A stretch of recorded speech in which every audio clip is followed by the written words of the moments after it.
ফিরলাম বিরতির পর। গোপন খবরের ভিত্তিতে শ্রীনগর থানার পুলিশ আজকে আমতলী থানার এসডিপিও এবং শ্রীনগর থানার ওসি এক যুবককে আটক করে। তার নাম কিশোর দেব বর্মা। জানা গেছে তার বয়স 20 বছর এবং তার কাছ থেকে 5 প্যাকেট মোট 13 কেজি গাঁজা উদ্ধার হয়েছে। জারুল বাছাই এলাকা থেকে তাকে সেগুলো উদ্ধার করা হয়েছে, যার বাজার মূল্য প্রায় 80,000 টাকা বলে জানা গেছে।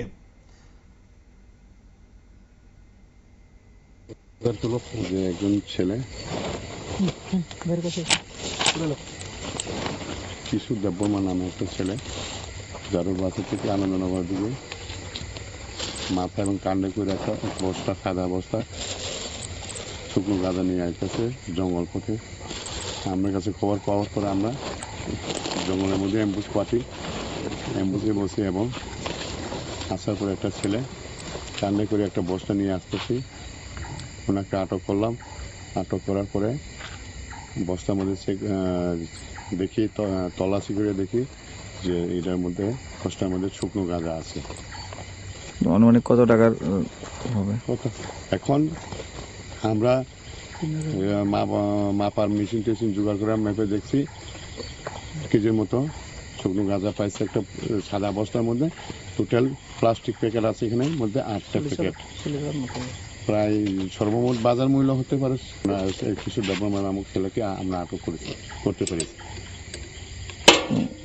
কারো নাম দাম কিছু জানা গেছে না? এখন তদন্তে দেখা যাবে, ইনভেস্টিগেশন করলে। আমরা এখন ওনার বিরুদ্ধে একটা লফুল অ্যাকশন আমরা এফআইআর নেব। এফআইআর নেওয়ার পরে আমরা তদন্ত করুন, তদন্তের সময় কি কার নাম রয়েছে এটা দেখা যাবে। শুনতেই পেলেন, গতকাল রাতে আমতলী থানার পুলিশ সেগুলোকে উদ্ধার করেছে এবং আপনাদের জানিয়ে রাখবো যে ইতিমধ্যেই রাজ্য সরকারের যে ভূমিকা, যে নেশামুক্ত ত্রিপুরা গড়ার যে ডাক, সেই জায়গায় পুলিশ সদা সতর্ক রয়েছে এবং এই ধরনের ঘটনা রুখতে পুলিশের যে ভূমিকা তা অত্যন্ত ভালো বলেই মনে করা হচ্ছে বিভিন্ন মহল থেকে। সময় আরো একটি বিরতির, সঙ্গে থাকুন।